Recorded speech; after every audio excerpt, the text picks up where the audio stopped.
सम्मानित साथियों, नमो बुद्धाय, जय भीम। आज के अंबेडकर संदेश में आपका हार्दिक स्वागत है। आज के अंबेडकर संदेश में हम बात करेंगे बाबा साहब डॉक्टर अंबेडकर संपूर्ण वाङ्मय खंड 14 से अछूत कौन थे और वे अछूत कैसे बने। इसी विषय के अंतर्गत उप विषय आज का है ब्राह्मण शाकाहारी क्यों बने, और इसी के तहत लगातार अंबेडकर संदेश जारी है। चौथा भाग लेकर हम उपस्थित हुए हैं और इस चौथे भाग में आज हम बात करेंगे कि किस तरह से उस समय यज्ञों में पशु बलि चढ़ाई जाती थी और पशु बलि का विधान क्या था। कल के अंबेडकर संदेश में हमने आपको बताया था। आज के अंबेडकर संदेश में हम आपको बताएंगे पशु के जो मांस है उसका बंटवारा किस तरह से किया जाता था। सम्मानित साथियों, आज का अंबेडकर संदेश BBAIC सारनाथ वाराणसी राज्य उत्तर प्रदेश देश भारत के सौजन्य से और इसी खंड 14 से पेज नंबर 113 से 115 तक लेकर हम उपस्थित हो चुके हैं। बादशाह लिखते हैं कि अब पशु के मांस के बंटवारे का प्रश्न शेष रह गया। इस विषय पर ऐतरेय ब्राह्मण का निर्णय इस प्रकार है। अब बलि के पशु के भिन्न भिन्न अंगों को पुरोहितों में बांटे जाने का प्रश्न उपस्थित होता है। हम इसका वर्णन करेंगे। जबड़े की दोनों हड्डियों और जीवा प्रस्तोता को दी जानी चाहिए। बाज की आकृति में छाती उद्गाता को, गर्दन और ताल प्रतिहर्ता को, कमर के नीचे का दाहिनी ओर का हिस्सा होता को, बायां ब्रह्मा को, दाई जांग मैत्र वर्ण को, बाही ब्राह्मण अक्षसों को और कंधे के साथ की दाई ओर से अधरयु को, बाई मंत्रों उच्चारण में साथ देने वालों उपमाताओं को, बायां कंधा प्रति स्तर को, दाएं बाजू का निचला हिस्सा नेष्टा को, बाएं बाजू का निचला हिस्सा पौत्र को, दाहिनी जांग का ऊपर का भाग आच्छावक को, बाहीं जांग का ऊपर का हिस्सा अग्निगर को, दाएं बाजू का ऊपर का हिस्सा आत्रेय को और बाएं बाजू का ऊपर का हिस्सा सदस्य को, कमर की हड्डी और अंडकोश यज्ञ कराने वाले गृहस्थ को, दायां पांव भोज देने वाले गृहपति को, बायां पांव भोजन देने वाले गृहपति की भार्या को, ऊपर का ओठ गृहपति और उसकी भार्या के समान अधिकार में है जिसका बंटवारा गृहपति करेगा। पशु की पूंछ वे भार्याओं को देते हैं किंतु ये उन्हें किसी ब्राह्मण को ही देनी चाहिए। गर्दन पर मणिक और 3 कीकस ग्राबातुत को, तीनों कीकस और पीछे के मांसल हिस्से का अर्धांश वैकर्ष उन्मेता को, गर्दन पर के मांसल हिस्से क्लोम को, इसका आधा हिस्सा वध करने वाले को, यदि वध करने वाला स्वयं ब्राह्मण ना हो तो किसी ब्राह्मण को दे दें। सिर शुभ्र हमड़ को देना चाहिए जो कल सोम यज्ञ के समय सुत्या बोला। सोम यज्ञ में यज्ञ की बलि बने पशु का वह हिस्सा जो यज्ञ भोज का है वह सब पुरोहितों का है, केवल होता के लिए वह ऐच्छिक है। बलि के पशु के इन अंगों की संख्या 36 है। ध्यान दीजिए, बलि जिस पशु की बलि चढ़ाई जा रही है उसके अंगों की संख्या यानी कि उसके अंगों के भाग किए जा रहे हैं। कितने? 36 भाग कर दिए गए हैं। जिन श्लोकों से यज्ञ होता है प्रत्येक भाग उसके एक चरण का प्रतीक है। बृहति छंद में 36 शब्द खंड होते हैं और दिव्य लोक बृहति की प्रकृति के हैं। इस प्रकार पशु के 36 हिस्से करके वे इस लोक तथा स्वर्ग में जीवन लाभ करते हैं और यह लोक और परलोक दोनों में प्रतिष्ठित होकर वे वहां विचरते हैं। जो उपरोक्त रीति से पशु के मांस का बंटवारा करते हैं उनके लिए यह स्वर्ग सोपान बन जाता है, लेकिन जो इससे उल्टा विभाजन करते हैं वे गुंडे और शरारती हैं जो केवल अपनी मांसाहार की तृष्णा के लिए पशु की बलि देते हैं। बलि के पशु का यह भाग श्रुत के पुत्र देवभाग का आविष्कार है।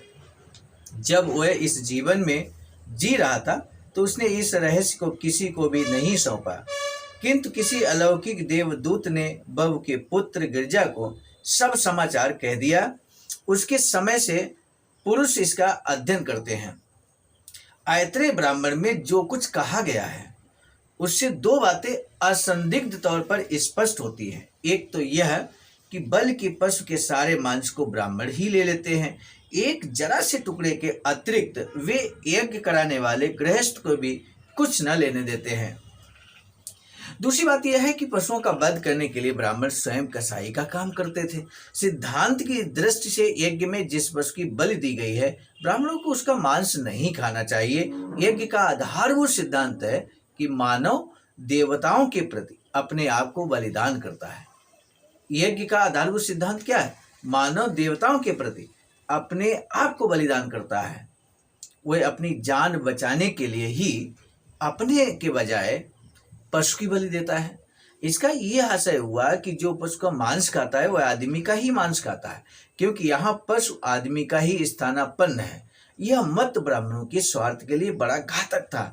ब्राह्मण बलि के पशु का सारा मांस आप ही हड़पना चाहते थे।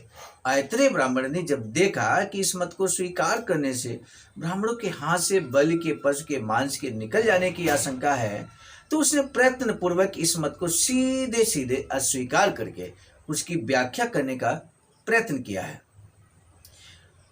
है। यानी कि व्याख्या क्या की है? लिखा है कि जो व्यक्ति यज्ञ के रहस्यों में दीक्षित होता है वह अपने आप को सब देवताओं के प्रति बलिदान कर देता है। अग्नि सब देवताओं का प्रतिनिधि है और सब देवताओं का प्रतिनिधि सोम है। जब वह यज्ञकर्ता पशु को अग्नि सोम की बलि चढ़ाता है तो वह अपने आप को सभी देवताओं के प्रति बलिदान होने से मुक्त कर देता है। कहने वाले कहते हैं कि अग्नि सोम को बलि दिए गए पशु का मांस ना खाओ। जो कोई इस पशु का मांस खाता है वह मानव का मांस खाता है, क्योंकि यज्ञकर्ता पशु की बलि चढ़ाकर अपने आप को बलिदान होने से बचाता है। लेकिन इस मत की ओर ध्यान देना आवश्यक है।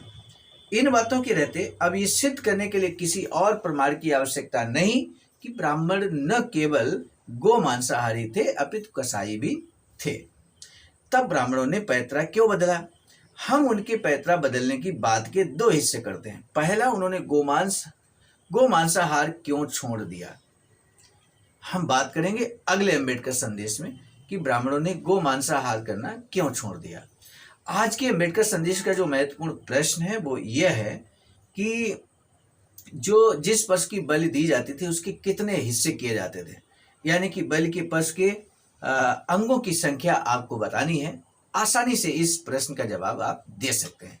आज का अम्बेडकर संदेश आपको लगा हो कि तथ्यात्मक है, ऐतिहासिक है। इतिहास की जानकारी के मुताबिक ये अम्बेडकर संदेश बेहद महत्वपूर्ण है। लोगों को इसकी जानकारी होनी चाहिए। तो फिर इस अम्बेडकर संदेश को शेयर करने में आप विलंब ना करें। आप अपने स्तर से जितने भी बहुजन समाज के व्हाट्सएप ग्रुप हैं, सोशल मीडिया प्लेटफॉर्म्स है, वहाँ तक इस वीडियो को जरूर भेजिए ताकि महत्वपूर्ण जानकारी सभी तक पहुँचे। ये हमारी भी हार्दिक इच्छा है और हम सभी का ये नैतिक दायित्व भी है कि समाज जागरूक बने, समाज अपने इतिहास को जाने। मिलेंगे नए डॉक्टर अम्बेडकर संदेश में। अब हम आज आपसे लेंगे इजाजत यहीं पर। आप सभी को सादर नमो बुद्धाय, जय भीम। सामान्य साथियों, हम एक महत्वपूर्ण बात बताना उचित समझते हैं। बाबा साहब की अधूरी इच्छा के अनुरूप एक वैचारिक सेंटर निर्माणाधीन है सारनाथ वाराणसी में, जहां पर 14,000 स्क्वायर फीट जमीन परचेज कर ली गई है ring road green city Faridpur Sarnath में। वैचारिक सेंटर के प्रशासनिक ब्लॉक का निर्माण कार्य कंप्लीट हो चुका है। शानदार बेहतरीन प्रशासनिक ब्लॉक का निर्माण पूर्ण हो चुका है। आगे अब मुख्य भवन को बनाने की बारी हम सबकी है और इस हेतु आप दिए गए अकाउंट नंबर पर अपना अमूल्य योगदान कर सकते हैं। आज का अम्बेडकर संदेश हम लेकर उपस्थित हुए थे मिशन नायक बुद्ध मित्र मुसाफिर सर, राष्ट्रीय अध्यक्ष आवाज का नई दिल्ली की प्रेरणा में प्रस्तुत करता क्रम मैं स्वयं सर्वजीत आर्य, राष्ट्रीय मीडिया प्रभारी, IT सेल आवाज का नई दिल्ली। मिलेंगे नए डॉक्टर अम्बेडकर संदेश में, तब तक दीजिए इजाजत। आप सभी को सादर नमो बुद्धाय, जय। सामान्य साथियों, यदि आप हमारे इस चैनल आवाज का ऑफिशियल, जिस पर नियमित सुबह 5 बजे डॉक्टर अम्बेडकर संदेश आपको मिलता है, आप हमारे इस चैनल को सपोर्ट करना चाहते हैं तो हमारा आपसे निवेदन है कि आप हमारे इस चैनल को सब्सक्राइब कर लें, वीडियो को शेयर, लाइक, कमेंट जरूर करें।